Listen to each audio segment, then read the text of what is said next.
conference statistically does not exist.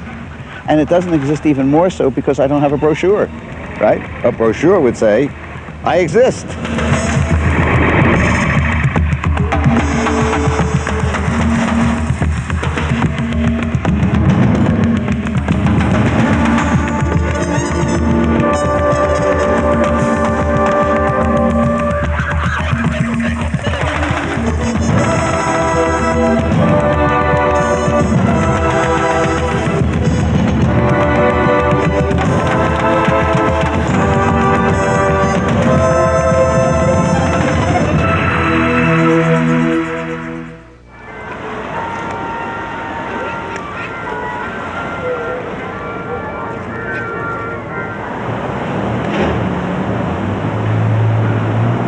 About the merging and converging of technology, entertainment, and design in the service of learning and communications. Now, that was the subtitle of this meeting in 1984. I'm learning how to do it. I'm learning the pieces that make up the information architecture of people communicating with each other, and I'm learning better the relationships, the staging relationships of ideas, of how they build and the connections. Click there. I just designed the entirety of these things moving around. The very first TED was this seminal experience where, you know, the Mickey Schulhoff of Sony introduced the first CD, and John Scully of Apple showed off the Macintosh for the first time. What other conference could you go to and hear Jonas Salk and John Scully and Herbie Hancock and Quincy Jones on the same panel? Do you have any comments on many of the stories that have come out about you and your recent scientific activity? That's a question that isn't focused.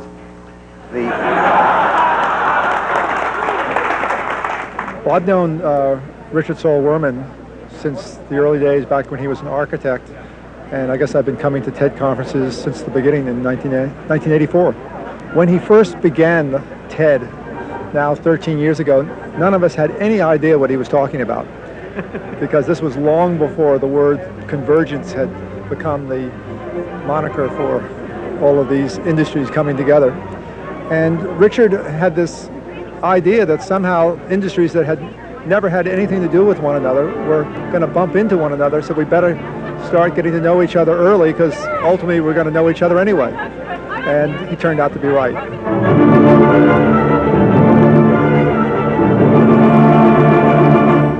After 3 minutes, I knew I was in TED. We feel we have to change, and we do not know in which direction.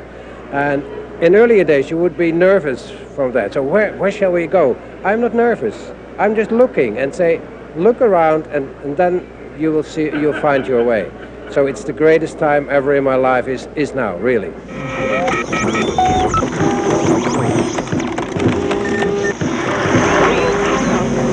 We came here for the first time at TED 2, and it was actually at TED 2 that we discovered the community that we were going to write about with Wired and talk to as a magazine.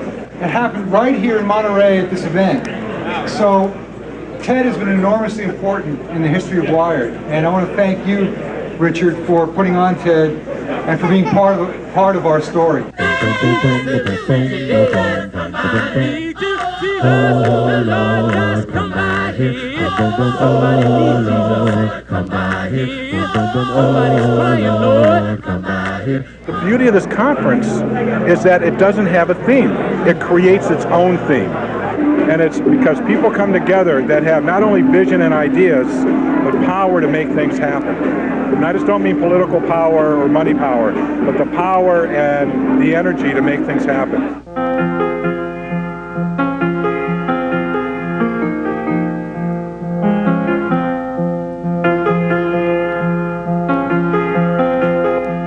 How could I make an object that would disappear? Then I thought, well, how can I make an object that gets big, get very small, and then large again? These are really interactive math objects, and there's a lot that you can learn and say about formula, geometry, structure.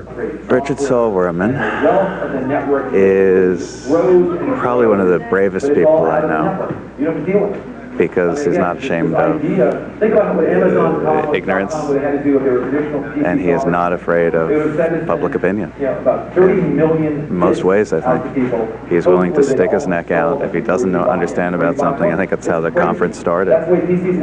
He finds subjects that he's ignorant of and is interested in, and is willing to say, I don't know. It's probably a hard phrase for most of us to say.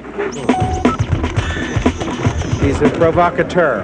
And maybe the best way to talk about him is as an enzyme. He seems to come in and out of things, and he changes what takes place in the reaction of individuals and ideas, and yet he emerges from it precisely the way he was before, all of his molecules intact. So we'll call him the great enzyme.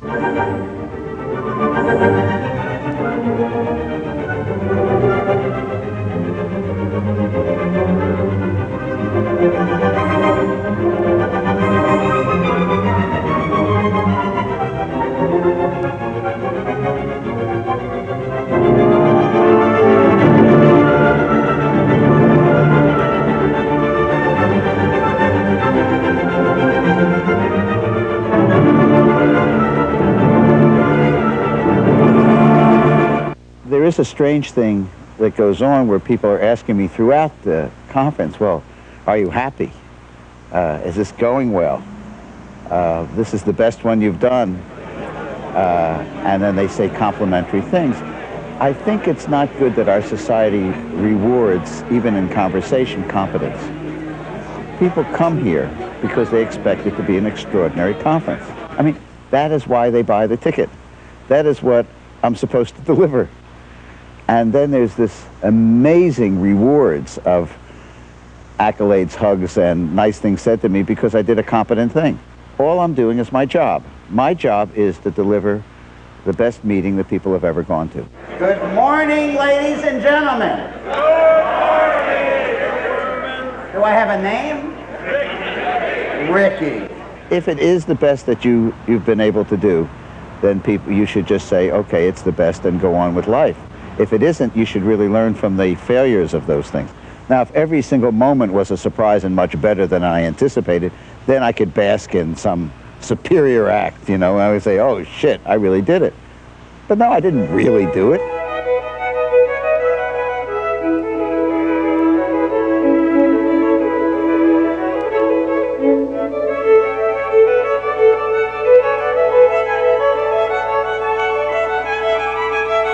There's a wonderful quote from Robert Graves, the poet, that people quote all the time, which is about the waking dream. So part of what we do in a meeting, or part of what we do in our life, is to have this dream, and then if you can actually do it, I mean, if you could fly through information, if you could do things, you know, if you could send something somewhere and have an image here, and if you could do all those things, that's the kind of waking dream. Well, some of the things that I would have wanted to deliver from 1984 on, of sending an image here, of spinning at something here, whatever you'd want to do, I can do more of that now.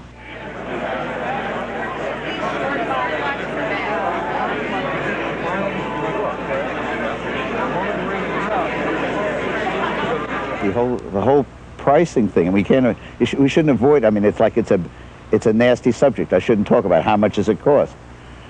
I probably made a mistake. I think it probably should be another $500 or $1,500 more, because it has nothing to do with avarice and greed. That's just a follow-up. It's what happens from that. But the fact that if it was more expensive, maybe the audience would be slightly better, slightly more selective, slightly higher up on the food chain in their companies and in what they do. So that if it was free, it would be a lousy conference. If it was $10, it would be a terrible conference. What it costs, and therefore what it costs, means people devote their time here and don't leave because it costs so much, that they give of themselves because of that, is part of the conference. It is not incidental to the conference. People can joke, why don't you make it cheaper? Why don't you? They're wrong.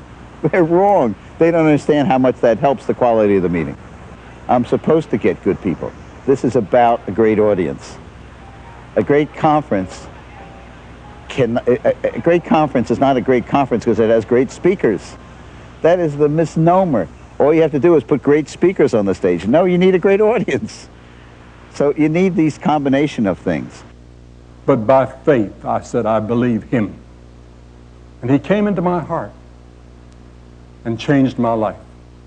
And now I'm ready when I hear that call to go into the presence of God. Thank you, and God bless all of you.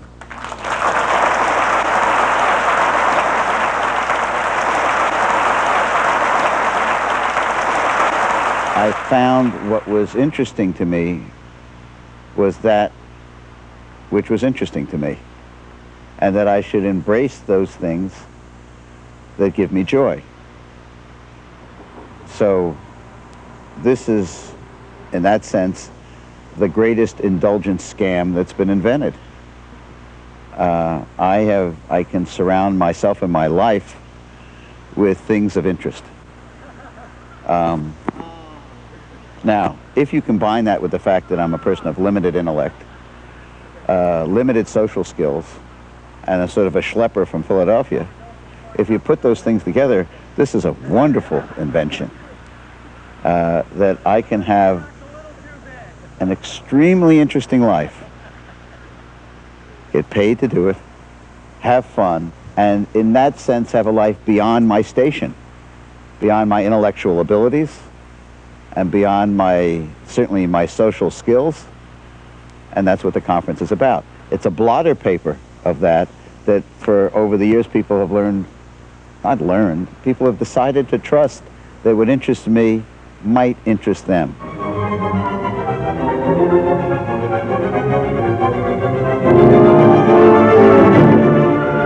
Actually, no one has seen these images have never been shown to the public before. We're just doing this for this conference.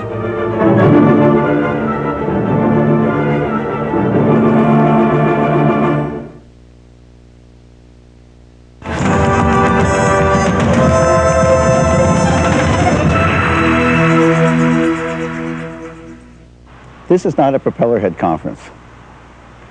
Our first name is technology, but the name you sign on your check is your last name, which is design.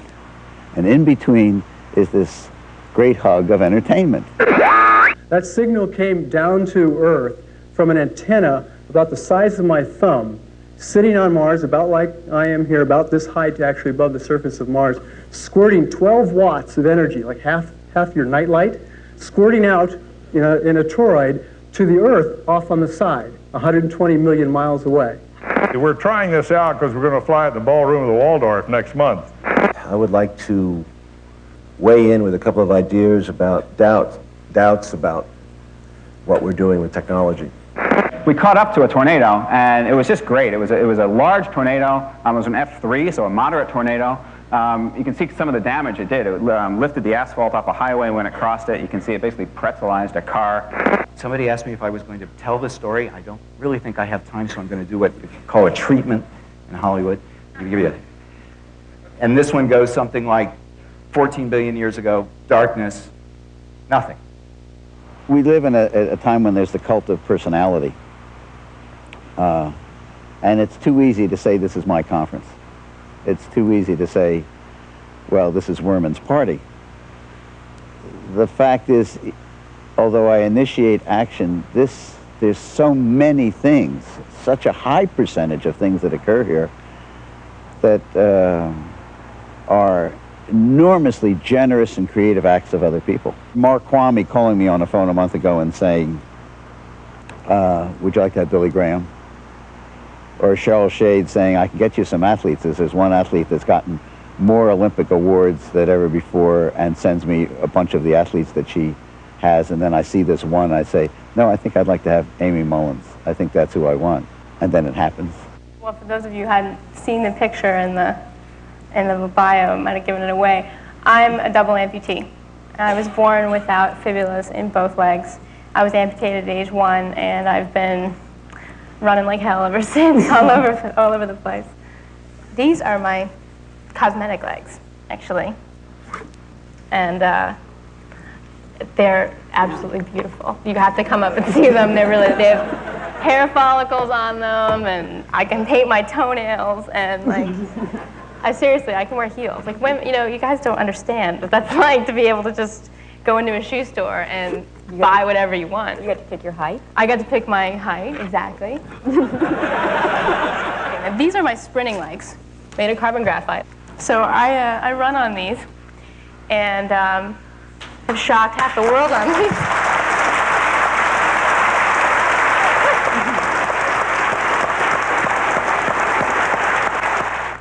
And some of you may be wondering why they have a speaker from the field of religion. Richard can answer that because he made that decision. I was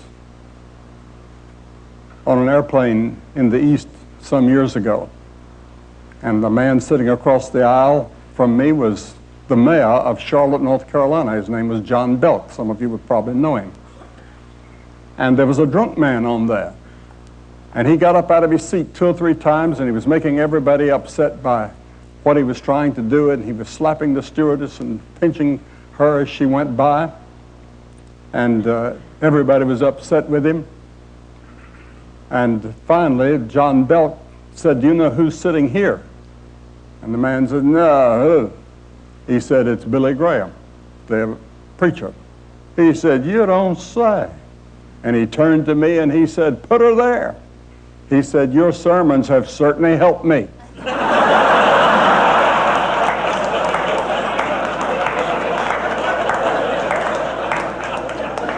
And I suppose that that's true with thousands of people.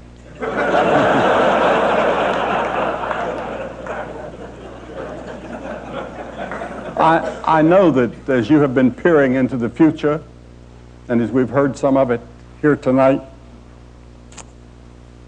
I would like to live in that age and see what is going to be. But I won't, because I'm 80 years old. This is my 80th year, and I know that my time is brief. But this is not the first time that we've had a technological revolution. We've had others.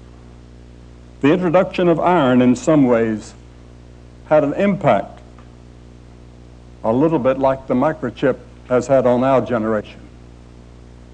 You've seen people take beneficial technological advances, such as the internet we've heard about tonight, and twist them into something corrupting. You've seen brilliant people devise computer viruses that bring down whole systems. The Oklahoma City bombing was simple technology, horribly used. The problem is not technology. The problem is the person or persons using it. When you're really forced to do things that are way beyond existing technology, you can get there with microtechnology, nanotechnology. You can do amazing things. When you realize what nature has been doing all along, as you get to these small scales, you realize we have a lot to learn from nature, not with 747s, but when you get down to nature's realm, nature has 200 million years of experience, never makes a mistake, because if you make a mistake, you don't leave any progeny. You can imagine yourself being a mouse or a fly inside it, looking out. Matt Keenan has developed and just done a remarkable job where some people have servos that have gotten down to 18 or 25 grams. His surveillance drone weighs about 2 ounces. If this hits you, it will not hurt you. Okay. In order to do a great building, you need 3 things. You have to have a great architect, you have to have a great program, and you have to have a great client. And I think that's why this building is really a great building.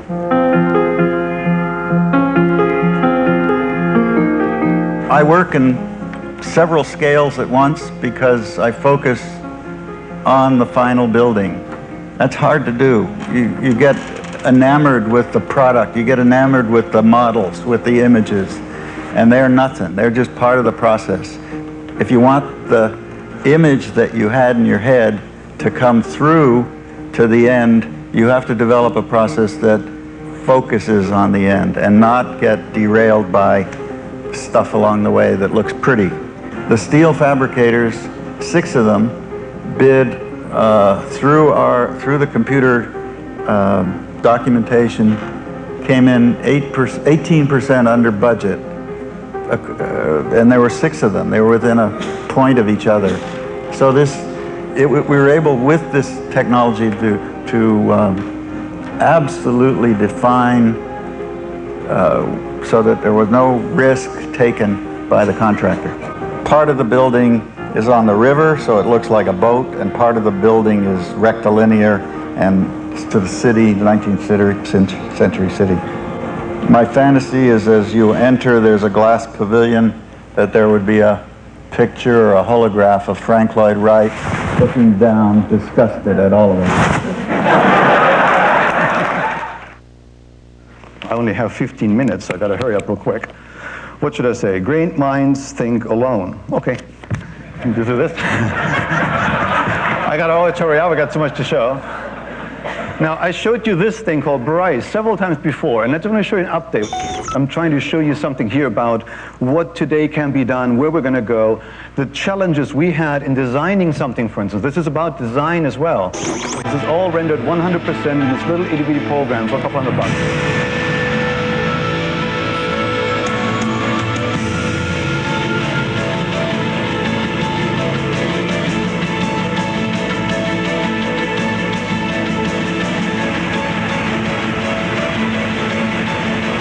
But the real story is people that had nothing to do with this. They were, students and waiters and a cook by day, got together online, exchanged the files, and built this thing piece for piece. I'm running out of minutes. Got to hurry up here. I know how Richard is. He's going to just cut my power off.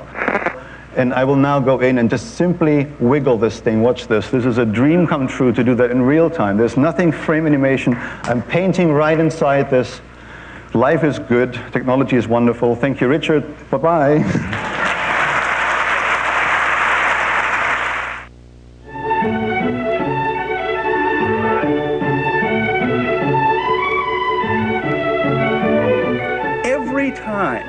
There has been a technology introduced to our world that has the ability of making it easier for one person to do storytelling to another or to a large number. It's fundamentally changed everything.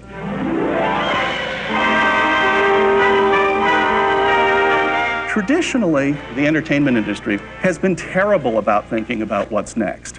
The people in theater never anticipated film.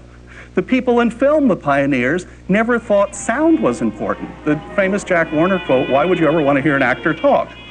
Now, you'd think you'd learn by that, but the people in film never anticipated television. When we're all sitting here in some disembodied virtual state at TED 109 and reflecting back on the past 100 years, that we will have looked at the people of today that they completely missed the point.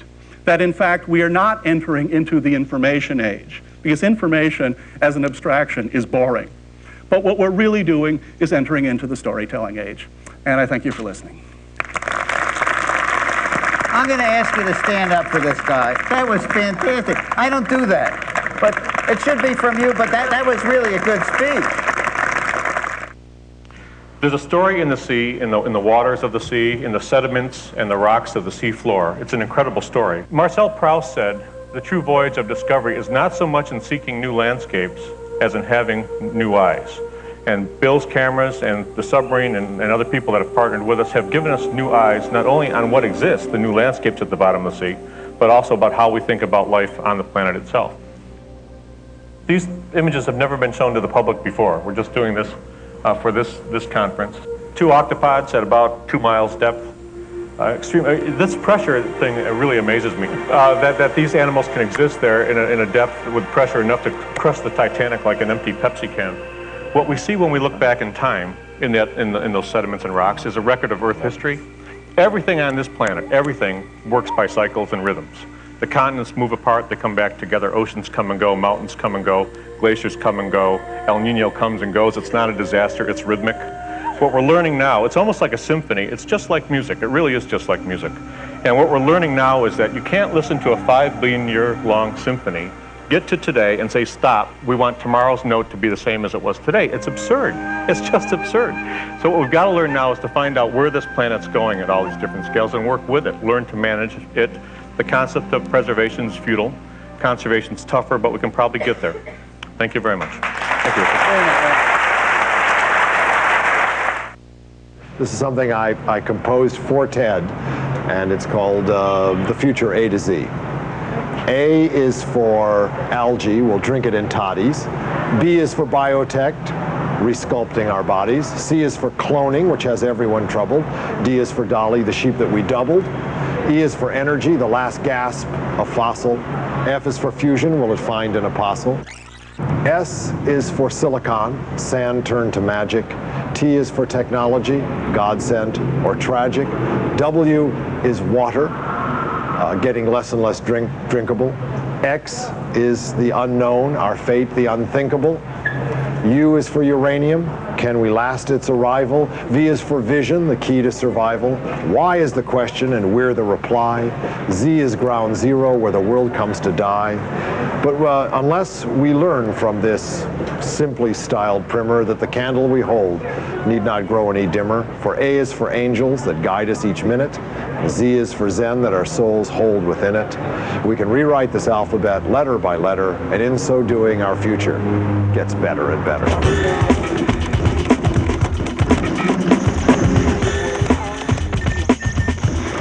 I don't think I have to say anything more than Bill Gates.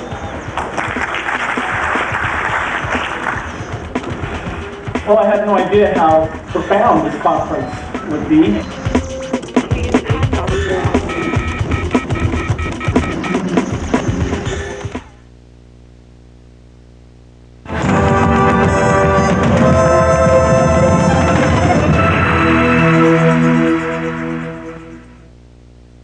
Having the people here talking to me, as well as the other 600 people, trying to respond, to resonate with my curiosities. So this is the dinner party I always wanted to have but couldn't. Product, actually, I think, a small part of the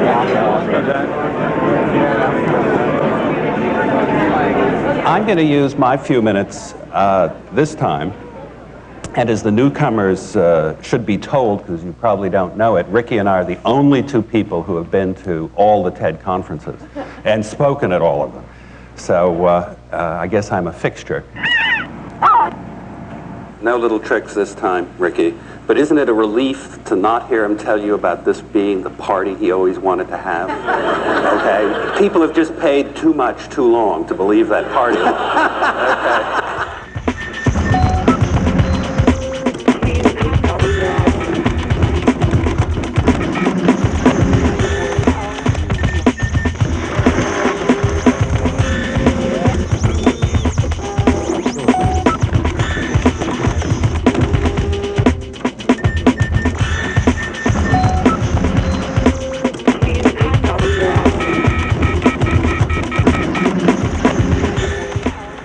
I don't think I have to say anything more than Bill Gates.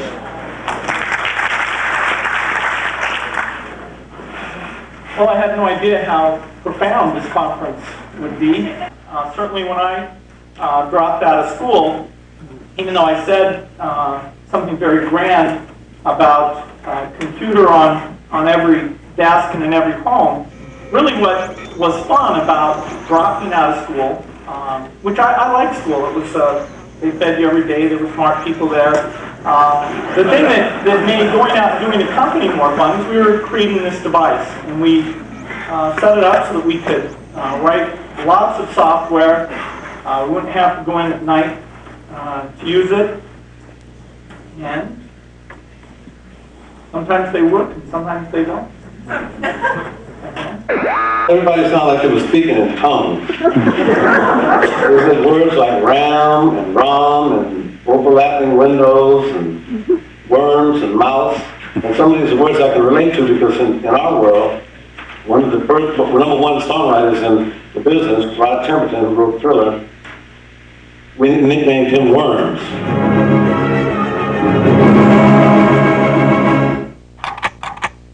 I I don't believe that commercial television or commercial PCs can sell anything but junk. That has been demonstrated by, when I say junk, I don't really mean to disparage the quality of the merchandise as much as I am the uniformity of the merchandise. Because to sell to a mass market, you've got to give merchandise of the lowest common denominator. That can be the most destructive force that can occur to design in the world, is if we try to sell everything to a mass market. Wow. Where's Moses? Hello, everyone. I work in television, and I've sensed over the last day or so that that's not a medium that's held in the highest esteem by people in this room. Yeah? Well, I'm glad to hear it. Yeah, well, you guys remember, it is the 100% penetrated medium.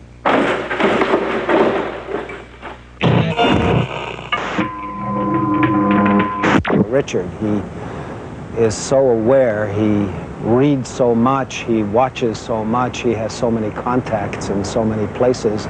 I guess somebody tipped him to CityTV, and there he was on the phone telling me about TED.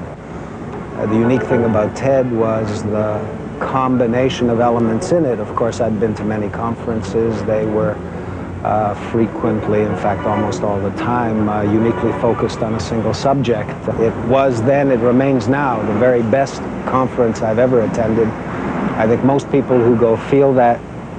You can't go there without learning not only something, but an enormous amount, as well as having a terrifically good time.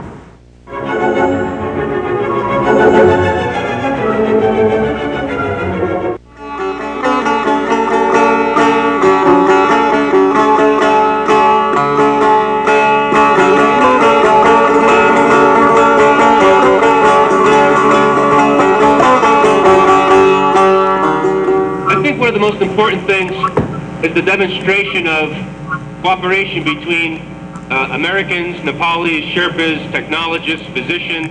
There's a wonderful synergy here of systems integrations, of multidisciplinary personnel, cutting-edge technology. We're all working towards the common goal of gathering data which can help not only climbers but people back home. And I think the take-home message really is that when there is a good vision, a well-formed vision, a benevolent vision, people can work together despite different backgrounds towards the common goal.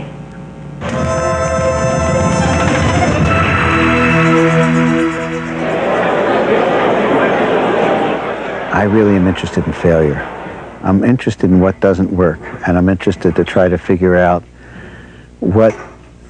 how you react to the situation when something doesn't work, and how by overcoming that maybe you come up with you really win. You really come up with some interesting ideas.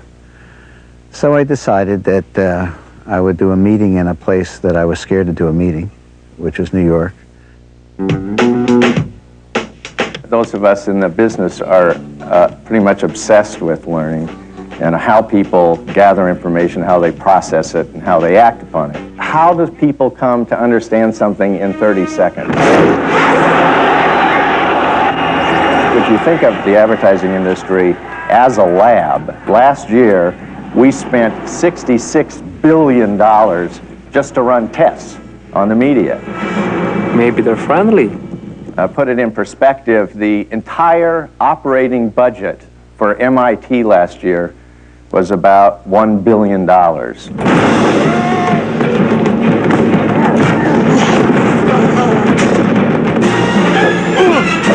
For us, it's really not an academic question. For us, there's a lot of goddamn money on the table when you start doing this stuff.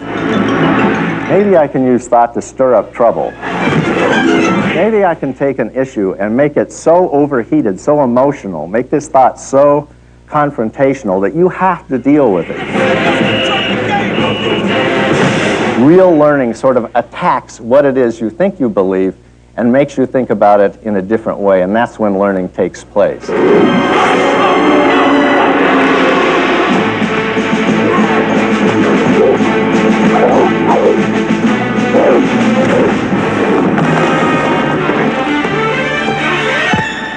Au revoir.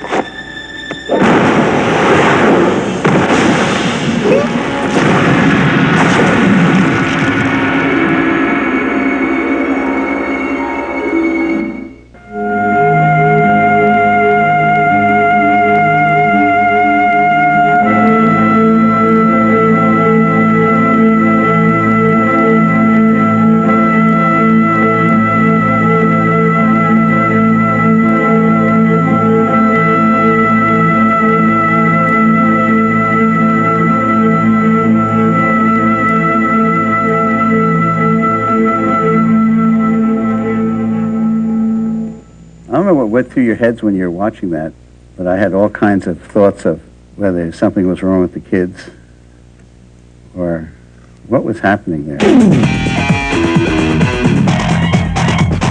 70% of 9 to 13-year-olds in this country have their own bedrooms, and half of them have TVs in them, and happily for us, a lot of those are connected to cable, but it isn't just the televisions that are in there. They've got Sony PlayStations and Nintendos. They got 2 phone lines. They got fax machines. They got computers with modems. They're totally connected. So when your kid annoys you and you tell him now to go to his room, he's generally quite happy to go in there in his own media room and really thinks he has control of the media. And it's easy to see that there's a big struggle to get their attention, especially if you're teachers.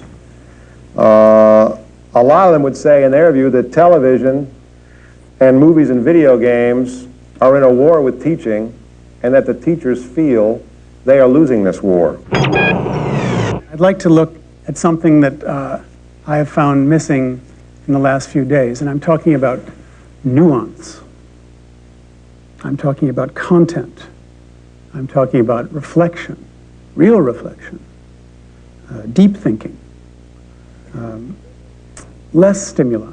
And the same folks who are going to decide what I'm going to see on television, what I'm going to see in the movies, and what I'm going to read in the newspaper, and all that stuff are deciding a lot more for my child. I'm very worried about this. I mean, we're talking about wonderful electronic tools that are only delivery systems. That's all. And it's people and relationships, not virtual messages, that we learn the most from. We know that. People who have changed our lives, the relationships that define our lives, that keep chaos at the door, they're not about technology at all.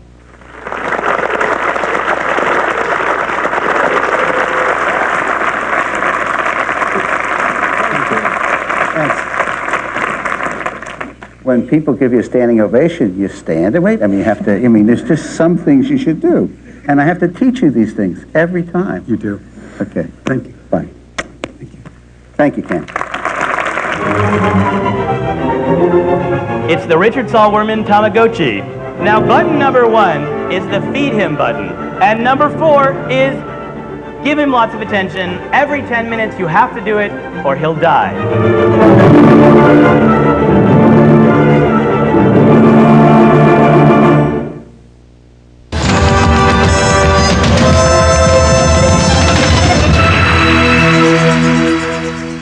I've just given people an opportunity to have their waking dream. But these people are the conference. The only show that actually has a long life really running is The Lion King, so you might be able to see it, but it is very hard in the theater world for any of you to know what I do. You have to see the videotape because theater, as we all know, is just ephemeral. You want to wear that? Yeah, how do I wear it? You can't wear it, actually. You just have to put it on your head and have your picture taken or something.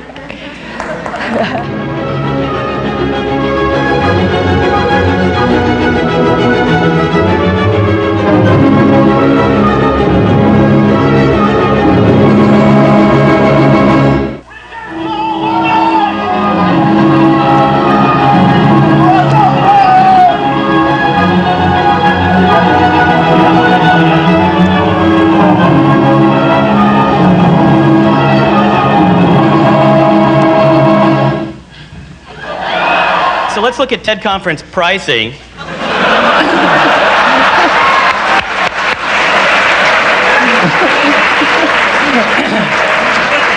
Now, if you look over in the year 2010, it's going to be 2 to the 13th power, which is about $2,050,000. But the good news is that includes your CD-ROM.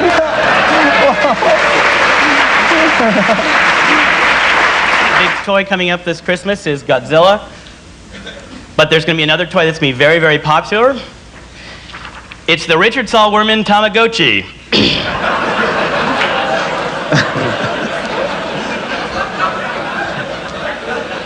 Now, button number 1 is the feed him button. Very important to feed him frequently. Button number 2 is ask to be upgraded from the simulcast room. Button number 3 is try and switch your tag with your colleague after you can't come. And number 4 is give him lots of attention. Every 10 minutes you have to do it or he'll die. In closing, I'd like to conclude with the majesty with which this conference began. May we bring up the music, please. And you want to fast forward that a little bit.